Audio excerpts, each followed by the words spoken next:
el libro de Gálatas, que es el libro que estamos estudiando. Y pueden sentarse, no importa, sentaditos, porque es día domingo y yo sé que están un poquito cansados.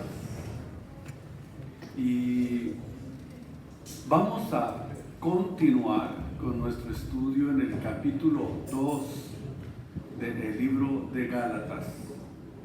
Pero me voy a centrar en 2 versículos que quiero leer y ya después hablamos un poquito de los primeros versículos. Pero vamos a ir al versículo 4 y al versículo 5 del capítulo 2 del libro de Gálatas.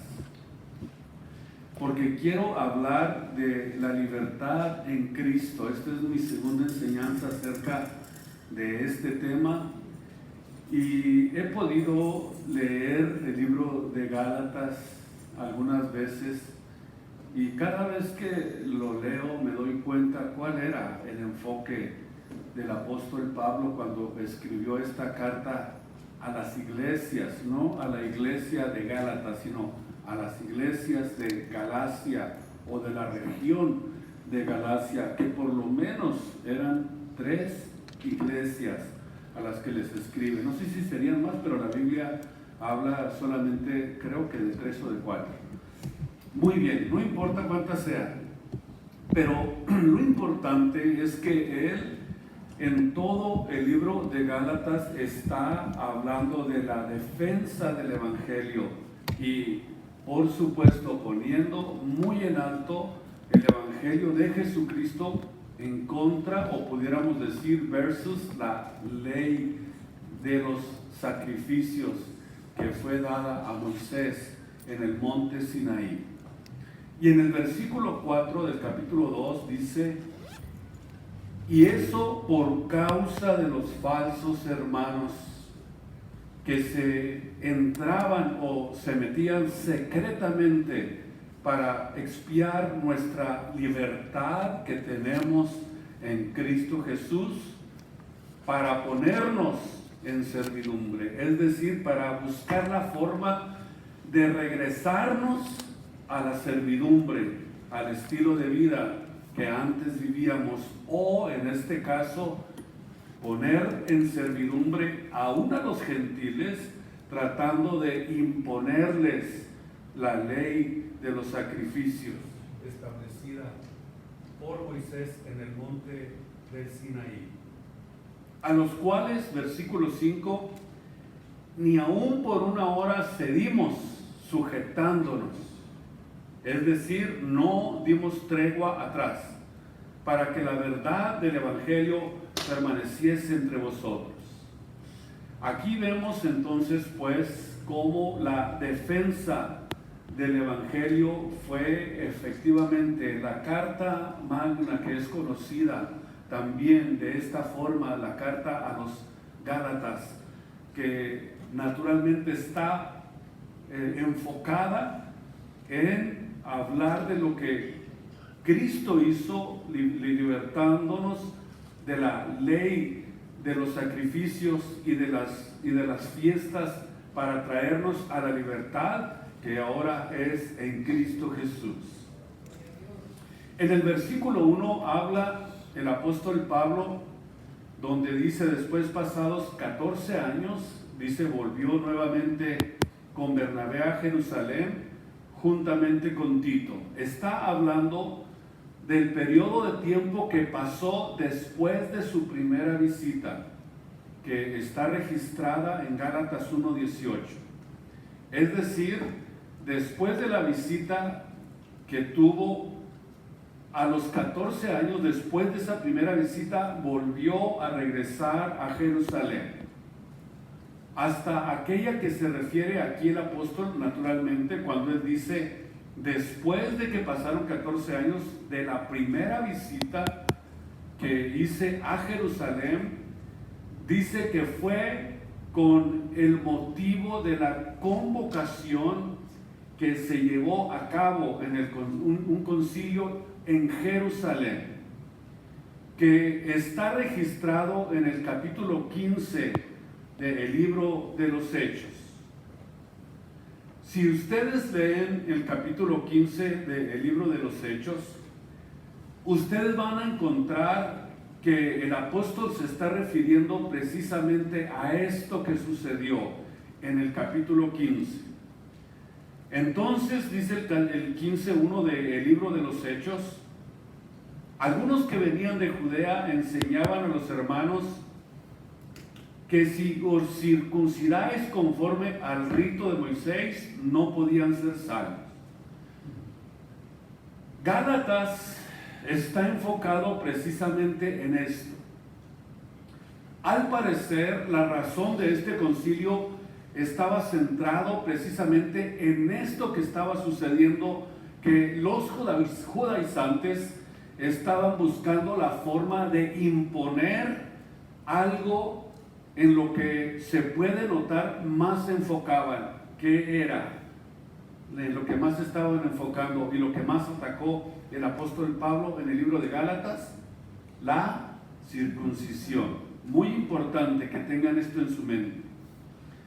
Es decir, más que en ninguna otra cosa se estaban enfocando en la circuncisión.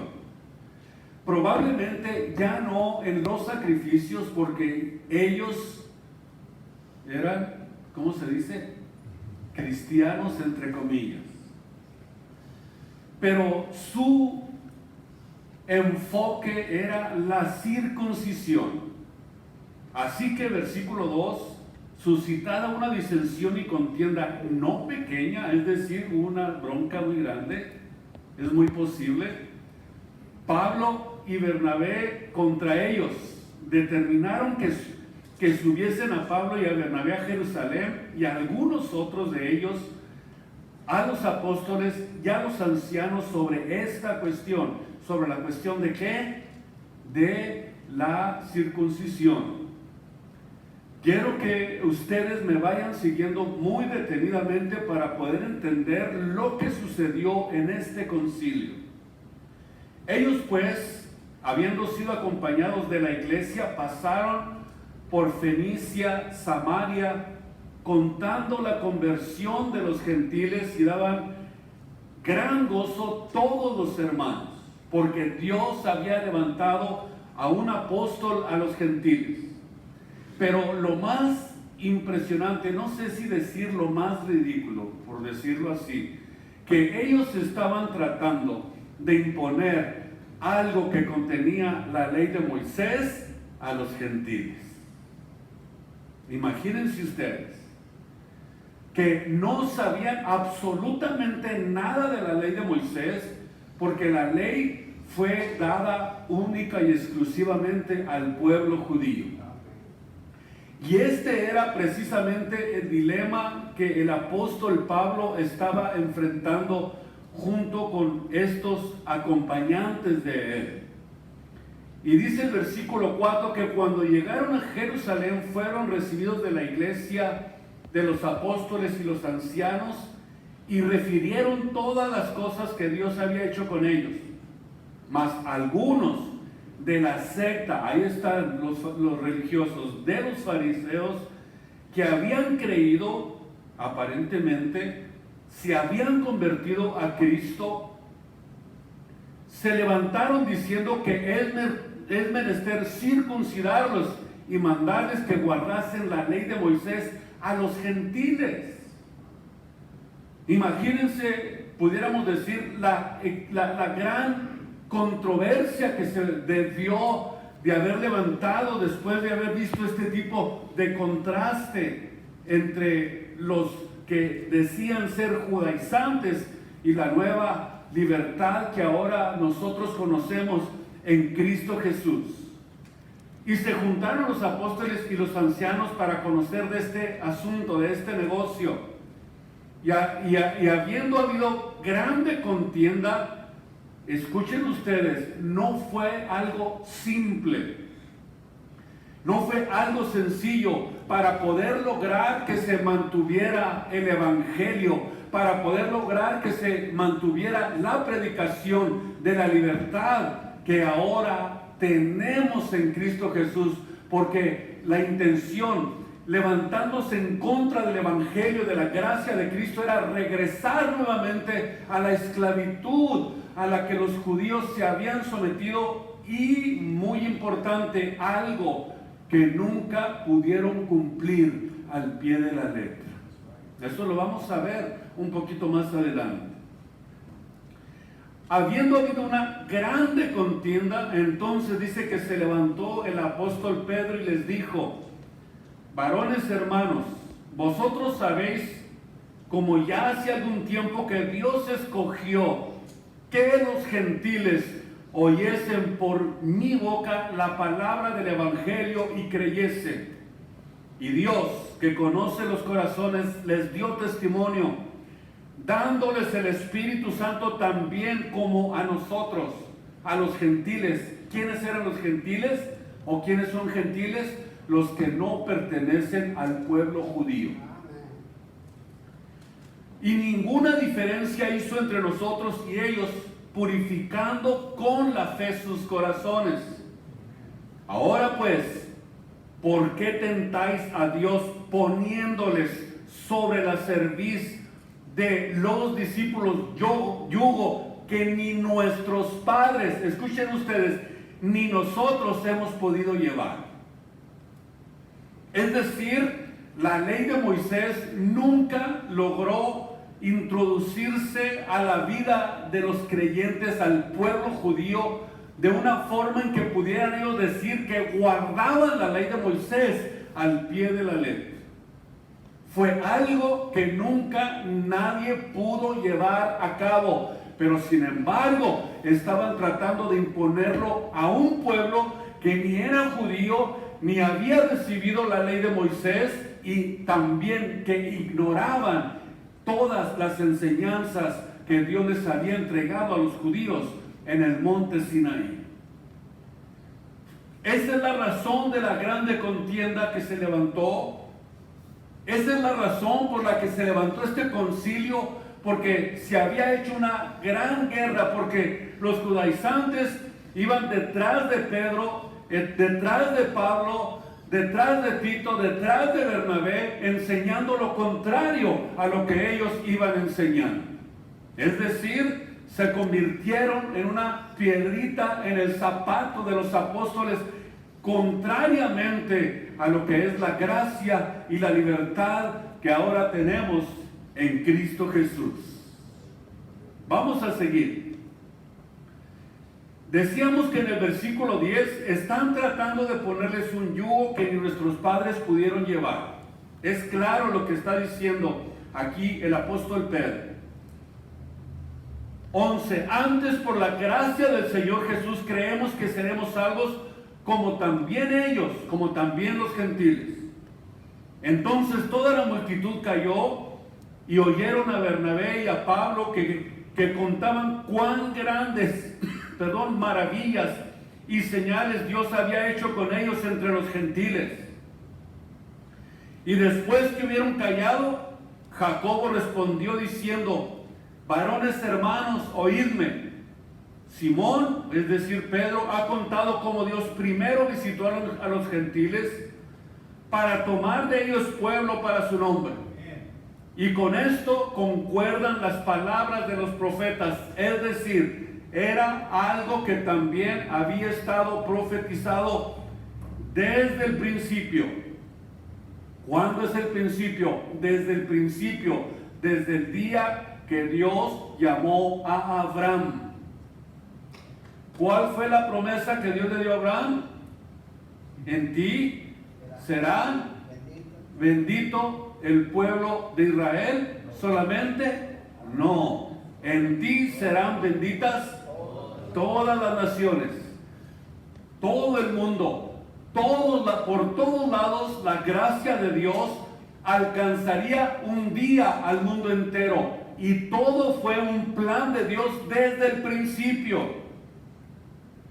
Quizás era algo que ellos no podían entender, no tenían la visión y el entendimiento para poder comprenderlo, que llegaría el día, como está diciéndolo aquí, que en algún momento Dios iba a alcanzar a todo el mundo.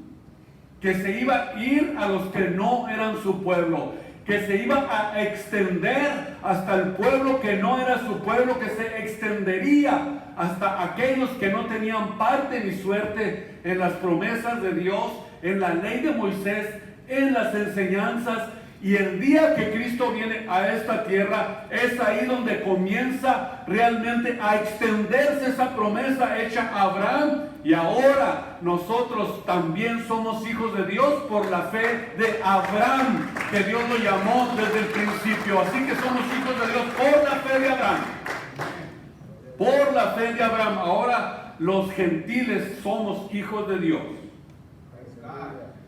Vemos entonces que el apóstol aquí está diciendo que esto concuerda con las palabras de los profetas, como está escrito: después de esto volveré y restauraré la habitación de David que estaba caída, y repararé sus ruinas y las volveré a levantar, para que el resto de los hombres busque al Señor, y todos los gentiles sobre los cuales es llamado mi nombre, dice el Señor, que hace todas estas cosas.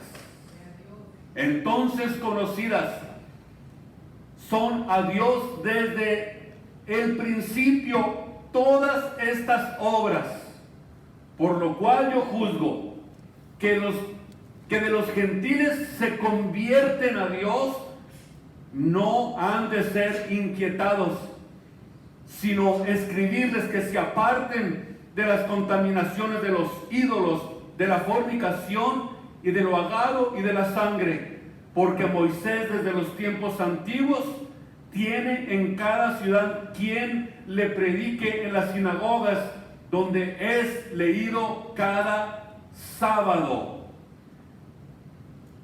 Versículo 22. Entonces pareció bien a los apóstoles y a los ancianos, con toda la iglesia, elegir varones de ellos y enviarlos a Antioquía con Pablo y Bernabé, a Judas, que tenía por sobrenombre Bersebas, y a Silas, varones principales entre los hermanos. Es decir, concluye este concilio en Jerusalén con el acuerdo de que Dios se estaba extendiendo también a los gentiles. Qué impresionante, qué importante, qué maravilloso. Pero lo más impresionante de este discurso es el que me llama más la atención de este capítulo 15, es el versículo 10. El versículo 10 nos recalca y nos dice que todo lo que contenía la ley de Moisés nunca se pudo llevar a cabo tal y como Dios se los había entregado en el monte Sinai. Y la pregunta es: ¿cómo es posible que quieras poner yugos y cargas a otros que tú no llevas? Es decir, la exposición de la palabra de Dios siempre tiene una medida que nosotros debemos de cuidar, que nosotros debemos de proteger, y no irnos más allá de la autoridad que Dios nos entrega en nuestras manos, porque nos volvemos unos castro si nosotros queremos poner más cargas a otros de las que nosotros no podemos llevar. Que era precisamente la situación que se estaba viviendo en ese tiempo. Estaban tratando de imponer algo que ni siquiera ellos podían llevar a cabo. Y fue planeado esto para que se resolviera el asunto de la salvación de los gentiles. En este concilio, en el versículo 2 del capítulo 2 del libro de Gálatas, dice el apóstol Pablo que a él le fue revelado comunicarles el evangelio, o predicar este evangelio entre los gentiles, más particularmente a los que parecían ser algo, para no correr en vano o haber hablado o haber corrido en vano. Vamos a ver. Aquí el apóstol habla de esta revelación de Dios. Una revelación que el apóstol Pablo asegura que fue traída a él por obra del Espíritu Santo. En Hechos capítulo 13, versículos 2 al 4, el apóstol Pablo vemos que es aquí donde recibe precisamente esta revelación. Cuando estaba, dice, ministrando, ayunando, dijo el Espíritu Santo al apóstol Pablo que allí era donde iniciaría esta obra, la obra de la predicación, para que el evangelio se extendiera también a los gentiles. Y Pablo aquí se refiere a su visita, que fue una comisión divina con el propósito de refutar cualquier insinuación de los judaizantes. Dios todo lo tenía perfectamente bien planeado. Si Dios lo llamó para que subiera a Jerusalén, refutara toda este tipo de insinuación en contra de los judaizantes, fue porque Él quería hacer posible que la defensa del evangelio fuera llevada a cabo y no permitir que se cayera nuevamente en la servidumbre en la que se convirtió el pueblo de Israel después de haber recibido la ley de Moisés, con ritos, ceremonias y fiestas que no podían cumplir. Esa es la razón por la que el Espíritu Santo llamó al apóstol Pablo. En el versículo 3 nos habla precisamente del núcleo del sistema de los judaizantes que estaban ahí. Trataron hasta de persuadir a gente que no era judía. En este caso, da testimonio de Tito que era griego. Y este sistema de los judaizantes estaba la prescripción mosaica de la circuncisión. O sea, para ellos que enseñaban esto, decían que no podía haber salvación sin la circuncisión. Y vemos que Pablo y los apóstoles negaron esto, y el asunto se resolvió de forma concluyente precisamente en el concilio de Nicea, como leímos aquí en el capítulo 15 del libro de los Hechos. Y como un creyente verdadero, Tito era una prueba viva de la circuncisión y de las regulaciones mosaicas, que no eran requisitos previos ni componentes necesarios para poder adquirir la salvación. No es que yo necesito y quiero servir a Cristo, pero quiero mantener a la Virgen Morena conmigo para que la salvación sea completa. O quiero mantener mis ideales, mi idolatría, más Cristo más Buda, para poder complementar la salvación. Eso queda completamente fuera, porque la sangre de Jesucristo es suficiente para librarnos del pecado y de la muerte, y para poder vivir en la libertad en la que Cristo nos hizo libres. ¿Cuántos creen que Cristo es el único que puede darnos esa libertad que ahora tenemos y que estamos disfrutando, sirviendo a Jesucristo con todo nuestro corazón? No se necesita la ayuda de absolutamente nadie, ni siquiera las ideologías del hombre, para poder complementar la salvación que Cristo nos ha entregado en nuestras manos. No vamos a permitir que Satanás quiera regresarnos nuevamente a la esclavitud donde nosotros nos encontrábamos antes de servir a Jesucristo. Vemos que estos componentes no son necesarios, no son parte de la salvación. Ahora bien, vamos a comenzar la predicación. Capítulo 2, versículos 4 y 5.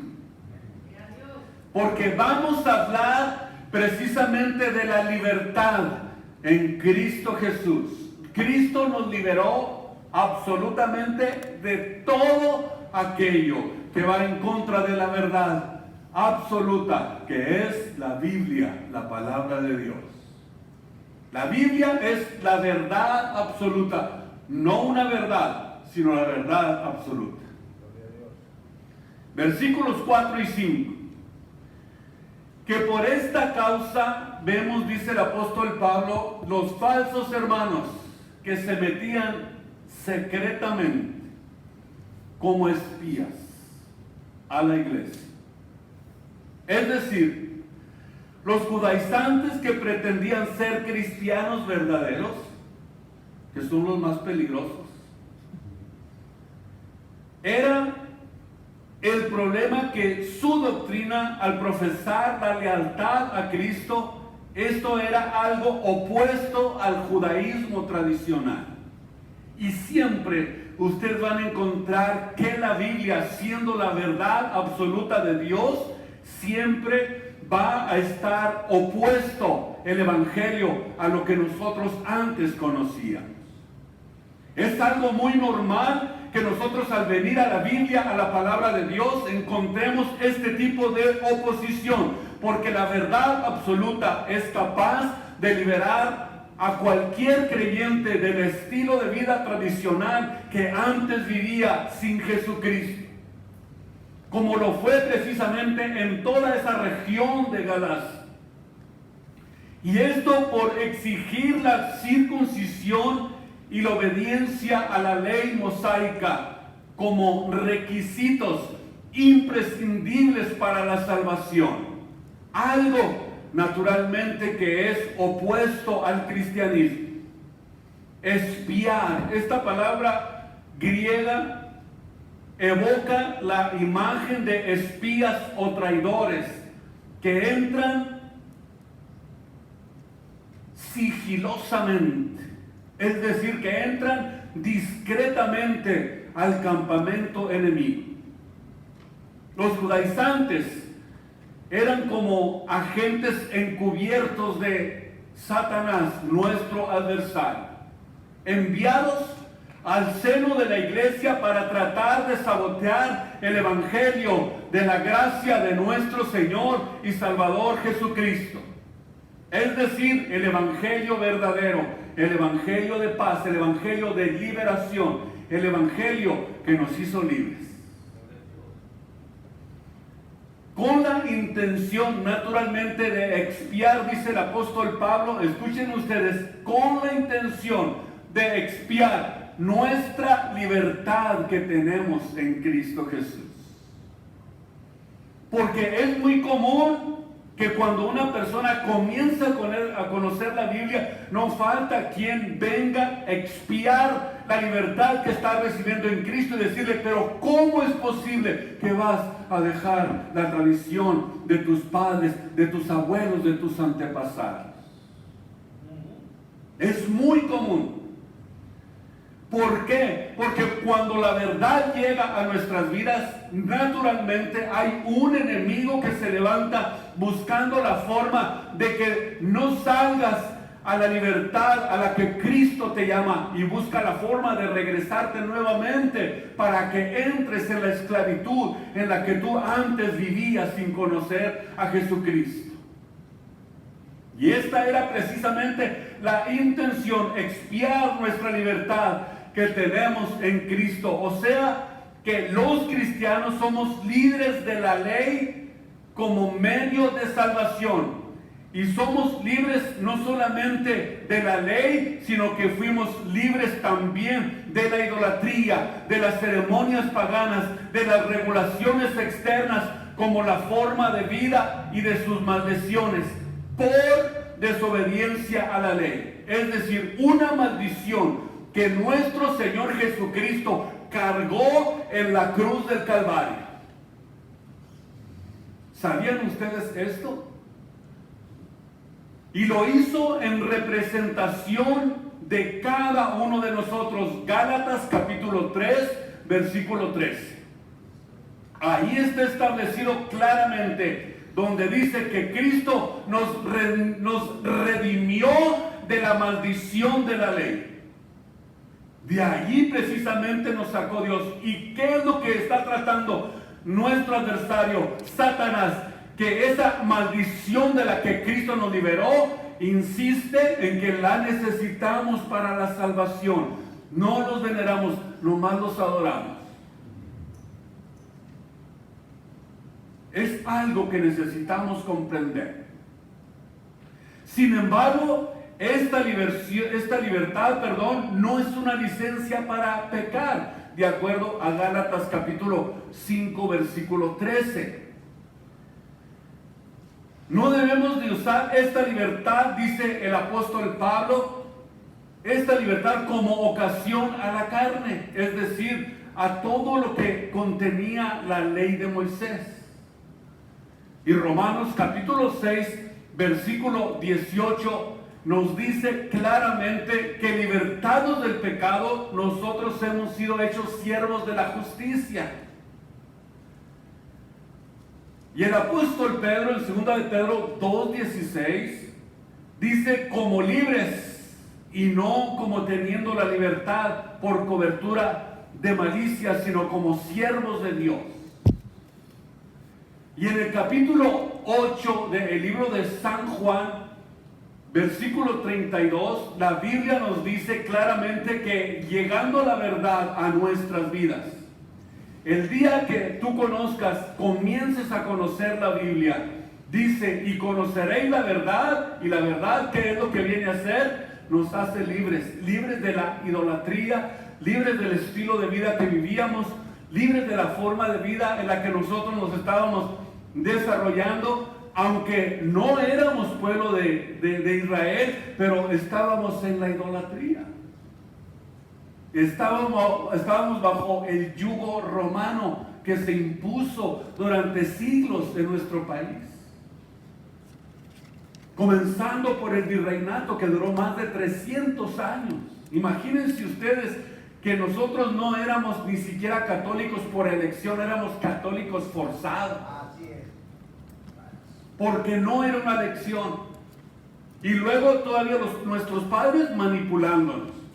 Hijo mío, no vayas a dejar la religión de tus padres. ¿Y mi salvación qué? Es cuestión de salvación.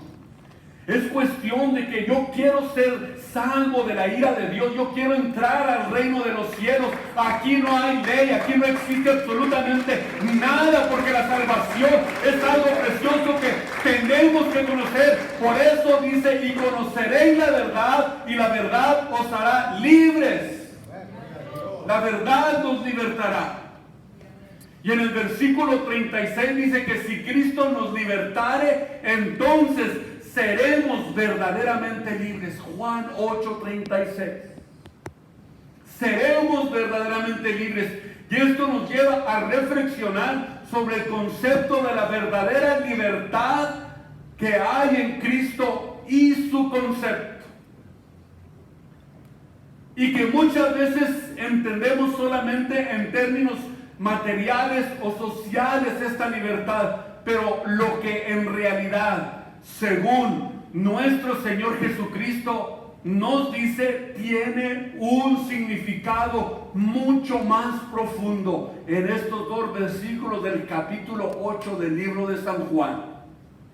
Tiene un significado más profundo de lo que nosotros pudiéramos entender. La verdadera libertad no es la ausencia de restricciones externas, sino la liberación del poder del pecado y de toda mentira y de toda falsedad,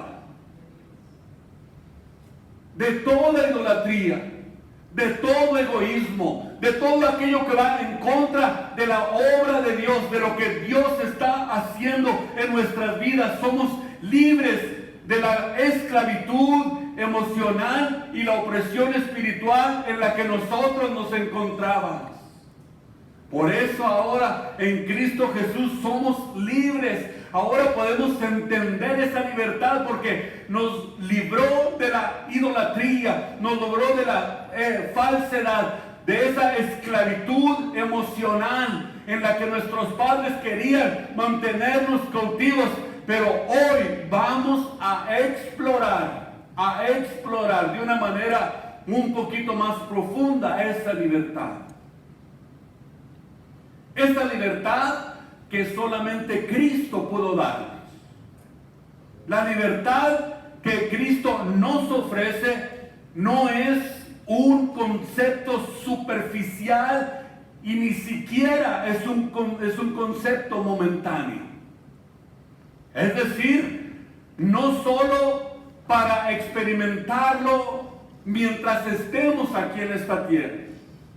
El Hijo de Dios tiene que tener una visión más profunda de esta libertad que hemos recibido en Cristo Jesús. No solamente la libertad temporal aquí en esta tierra, porque no es como la libertad que a menudo buscamos nosotros en el mundo. Esta libertad es una libertad interna.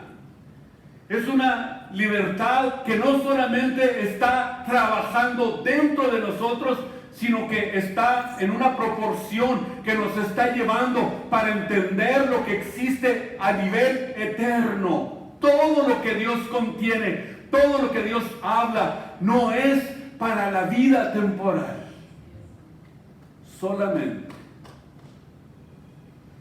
Es decir, la libertad del pecado y de las ataduras del mundo que pueden de alguna forma hacernos sentir atrapados. La libertad que Cristo ofrece es mucho más que eso. Esa es la razón por la que el apóstol Pablo decía que no existía absolutamente nada que le pudiera quitar lo que Cristo había hecho con él. Ni tribulación, ni hambre, ni angustia, ni desnudez, ni cuchillo, ni espada. No hay absolutamente nada, ni Satanás, ni ninguna criatura puede quitarnos lo eterno que Dios nos dio cuando nos dio la libertad que ahora conocemos en Cristo Jesús. ¿Por qué? Porque es una libertad con una proporción eterna a la cual nos estamos nosotros entrenando. Ahora entendemos lo que realmente significa ser libres del pecado y de las ataduras del mundo. Mejor, lo estamos comprendiendo mejor. Cuando aceptamos a Cristo como nuestro Señor y Salvador, nos da una libertad que no nos permite vivir sin miedo. Podemos vivir sin miedo, sin vergüenza, sin culpa, porque es una libertad que nos libera del peso de la condenación y nos da la capacidad de vivir de acuerdo al propósito eterno de Dios, al cual es el que Él nos ha llamado. Es decir, nos da no solamente esta libertad, nos libera del peso de la condenación, sino que también nos da la capacidad para vivir de acuerdo con el propósito de Dios para nuestras vidas. Todos hemos experimentado en algún momento el peso de la culpa sobre nuestras vidas. Ya sea por decisiones pasadas o por el pecado que arrastramos, pero Cristo Jesús precisamente vino a liberarnos de esa carga. La libertad que Él ofrece no es un permiso para seguir viviendo en el pecado, sino el poder de ser transformados.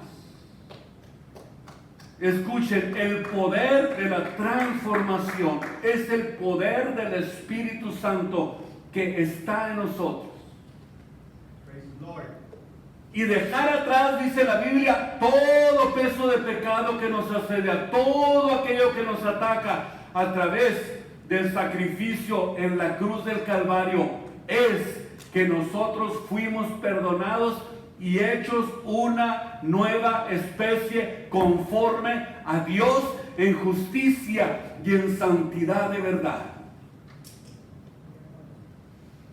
Esta libertad es una invitación a caminar en la gracia salvadora de nuestro gran Dios y Salvador Jesucristo, dejando atrás todo el peso del pecado cada día, y abrazándonos en el futuro, el cual está lleno de esperanza, de gloria, lleno de la presencia de Jesucristo, una libertad que el día que la experimentemos, dice la Biblia que es algo mucho mejor. Es decir, el día que te vayas de esta tierra, ya no vas a querer regresar absolutamente por nada. Por nada. Por absolutamente nada. Pablo dijo que estar con Cristo era mucho mejor. Es mucho mejor que estar aquí. Es mucho mejor que vivir en esta tierra.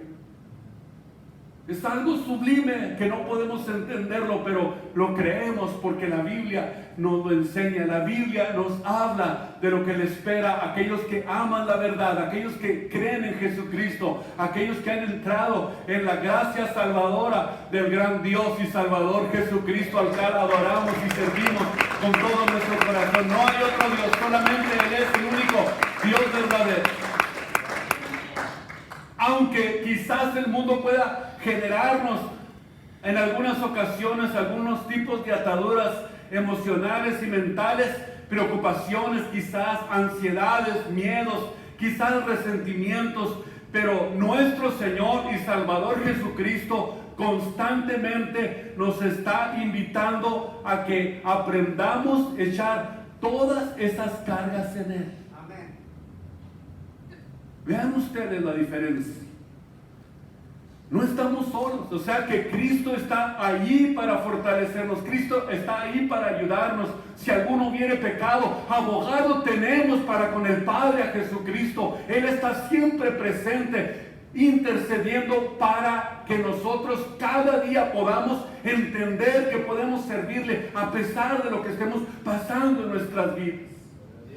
Mateo 11:28 claramente nos dice: venid a mí los que estéis trabajados y cargados, que yo los haré descansar. Yo los voy a hacer descansar. Llevad mi yugo sobre vosotros y aprended de mí, que soy manso y humilde de corazón, y hallaréis descanso para vuestras almas. Escuchen, porque fácil es mi yugo y ligera es mi carga, dice el Señor. Es fácil mi yugo, no es algo que tienes que estar como servidumbre, que tienes que estar siempre sometido a querer obedecer cosas que van en contra de la verdad de Dios. Al contrario, somos libres en Cristo, y esa libertad no la vamos a utilizar como ocasión para pecar, sino para agradecerle a Dios, para darle gracias por todo lo que Él hace en nuestras vidas y en nuestros corazones. Gracias, Jesús. Así que quiero terminar, porque creo que les estoy dando mucha información, pero tenemos la oportunidad todos los domingos de poder estar continuando con esta enseñanza. Esta libertad en Cristo, o esta libertad que Cristo nos ofrece, es para ti, mi amado hermano. Por eso en Cristo somos verdaderamente libres. Seguimos la próxima semana. No quiero cansarlos mucho. ¿Por qué no oramos a Dios?